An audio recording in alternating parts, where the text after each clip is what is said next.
Assalamualaikum warahmatullahi wabarakatuh. Salam bahagia selalu buat sahabat channel Misteri Goib. Mari kita simak dan mulai ceritanya. Di sebuah desa yang terletak jauh dari keramaian kota, terdapat sebuah rumah tua yang konon tak berpenghuni selama bertahun-tahun. Rumah itu dikenal dengan nama Rumah Sukma, karena mitos yang beredar mengatakan bahwa rumah tersebut adalah tempat bersemayamnya kekuatan jahat. Tidak ada yang berani mendekat apalagi memasuki rumah tersebut, kecuali sekelompok pemuda yang ingin membuktikan keberanian mereka. Pada malam yang gelap, 5 pemuda, Bimo, Rudi, Adi, Siska, dan Dita, berkumpul di depan rumah itu. Suasana sepi menyelimuti desa, hanya terdengar suara angin yang berbisik melalui celah-celah jendela rumah yang rapuh. Adi, yang sejak awal sangat penasaran dengan kisah misteri rumah tersebut, menyarankan untuk masuk dan mengeksplorasi lebih jauh. Ini kesempatan kita untuk membuktikan bahwa semua itu hanya mitos, katanya dengan penuh percaya diri. Namun, Siska dan Dita terlihat ragu.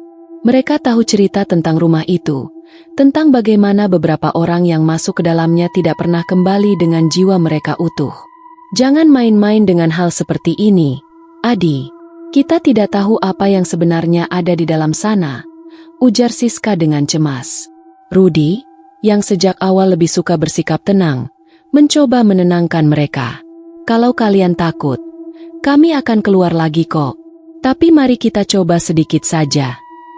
Bimo mengangguk setuju, sambil menatap pintu depan rumah yang sudah terbuka sedikit. Saat mereka melangkah masuk ke dalam rumah, udara di dalamnya terasa dingin dan pekat. Tak ada suara kecuali desiran langkah kaki mereka yang menggema di ruang besar yang gelap. Di dalam rumah itu, mereka tidak hanya menemukan debu dan kegelapan, tetapi ada sesuatu yang aneh. Di sudut ruangan, tampak sebuah lukisan tua yang menampilkan wajah seorang pria dengan mata yang kosong, seakan mengawasi mereka. Seketika, Dita merasakan sesak di dadanya. Ada yang tidak beres di sini, bisiknya. Tapi Adi sudah lebih dulu melangkah menuju tangga yang membawa mereka ke lantai atas. Saat mereka naik, Bimo merasakan ada sesuatu yang berat menekan pundaknya. Seolah ada tangan tak terlihat yang mencoba menariknya. Mereka sampai di sebuah ruang sempit yang dindingnya dipenuhi dengan simbol-simbol aneh yang tidak pernah mereka lihat sebelumnya. Sebuah meja tua terletak di tengah ruangan, dan di atasnya ada sebuah buku besar yang tampak seperti buku ritual. Apa ini? Tanya Rudi, meraih buku itu dengan hati-hati. Namun, begitu tangan Rudi menyentuh sampul buku, suara lirih terdengar di telinga mereka. Kalian tidak seharusnya di sini. Siska terkejut dan melangkah mundur. Ada apa dengan suara itu? Tanyanya, wajahnya pucat, tetapi tidak ada yang menjawab. Suara itu semakin jelas, semakin dekat, hingga akhirnya mereka menyadari bahwa mereka bukan lagi satu-satunya penghuni rumah itu. Sesuatu yang gelap dan mengerikan mulai bangkit dari kedalaman rumah tersebut. Saat suara lirih itu semakin mendekat, suasana di dalam rumah berubah semakin mencekam. Bimo yang tadinya berani, kini merasakan keringat dingin mengalir di seluruh tubuhnya. Ada sesuatu yang bergerak, katanya terbata-bata. Matanya terbelalak menatap sudut ruangan. Buku yang dipegang Rudi tiba-tiba bergetar, seolah ada kekuatan tak kasat mata yang berusaha menguasainya. Siska yang semakin takut mencoba berlari menuju pintu, namun saat ia melangkah, pintu itu tertutup dengan keras, seakan ditarik oleh tangan yang tidak tampak. Mereka terperangkap. Dita, Ska, kalian baik-baik saja? Tanya Adi dengan nada panik. Siska yang ketakutan hanya bisa menggeleng, tubuhnya gemetar. Di tengah ketegangan yang semakin mengental, suara itu kembali terdengar. Namun kini lebih jelas, seperti bisikan yang menggema dalam kepala mereka. Pulanglah, atau sukma kalian akan lebur. Suara itu berbisik dalam bahasa yang tak mereka mengerti, namun rasanya sangat akrab, seolah berasal dari kedalaman jiwa mereka sendiri. Bimo mencoba menenangkan diri. Itu hanya imajinasi kita. Kita harus keluar dari sini. Namun saat ia melangkah ke pintu, langkahnya terhenti. Sebuah bayangan gelap melintas di depan mata mereka, begitu cepat, seakan sesuatu yang tidak bisa mereka lihat namun sangat nyata. Sekarang kalian telah membuka gerbang. Suara itu terdengar lebih keras, membuat tanah di sekitar mereka bergetar.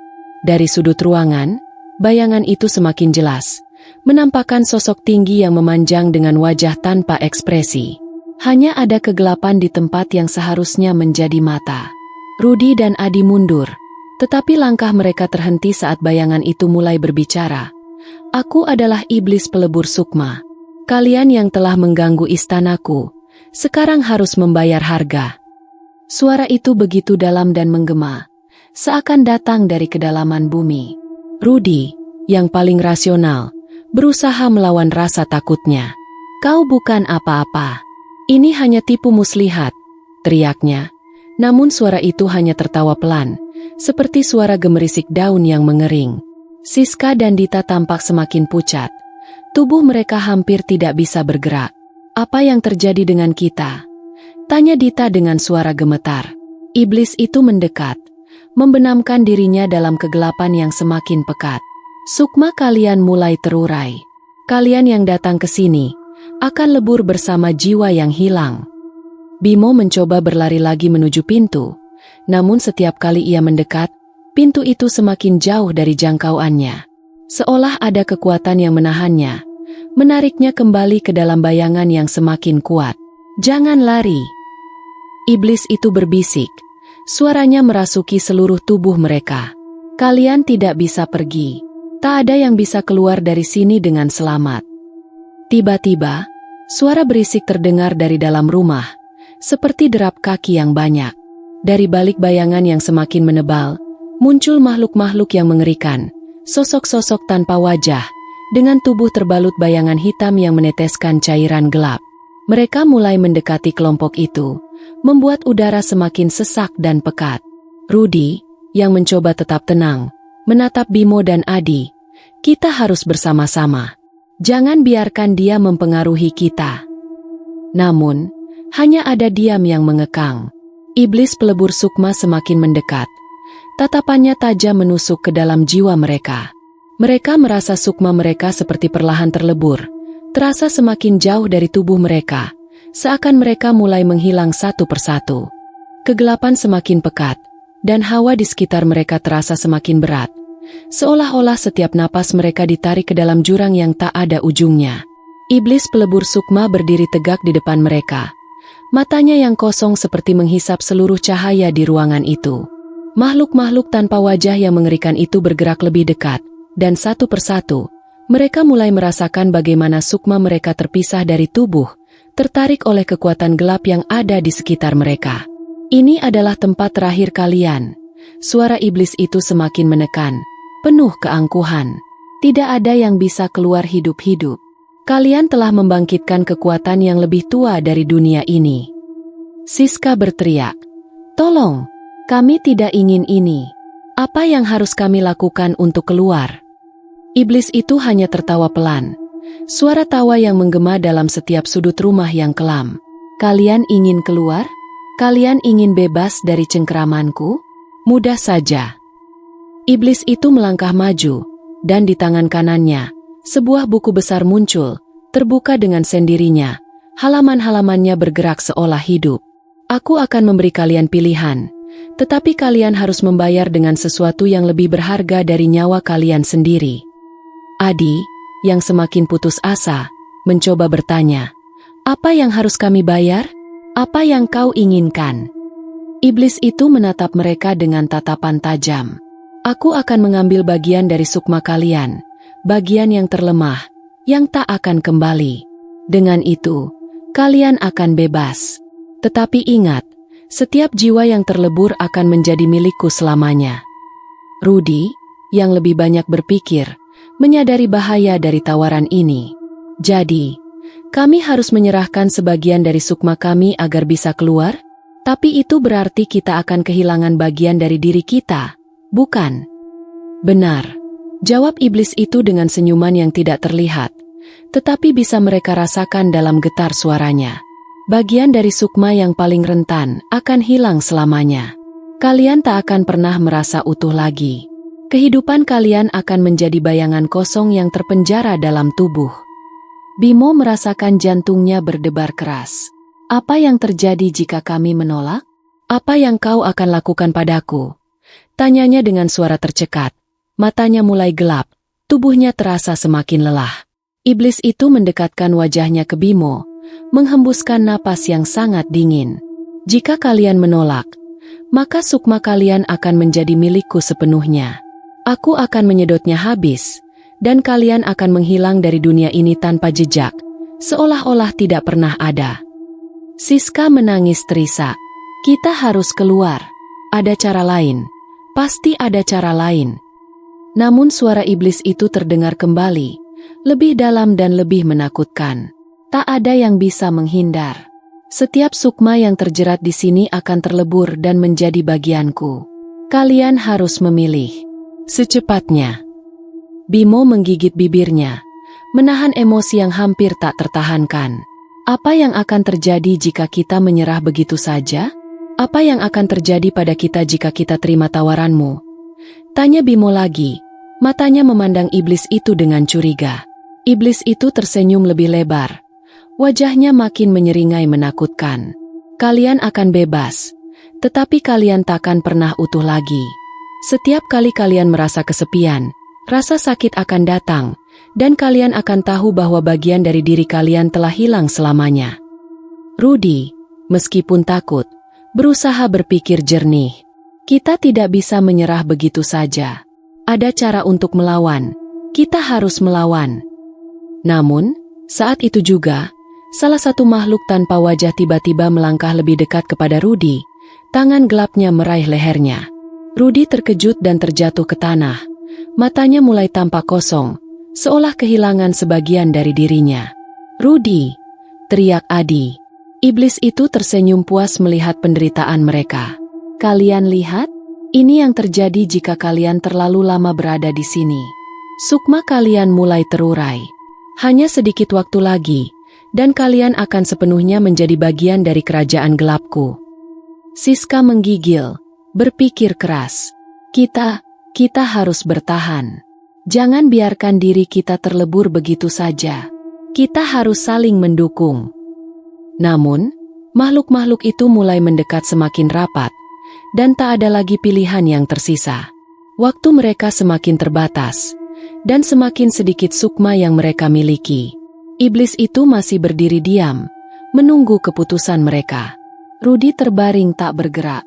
Matanya terbuka, tetapi kosong, menatap langit-langit seperti tak mengenali dunia sekitarnya.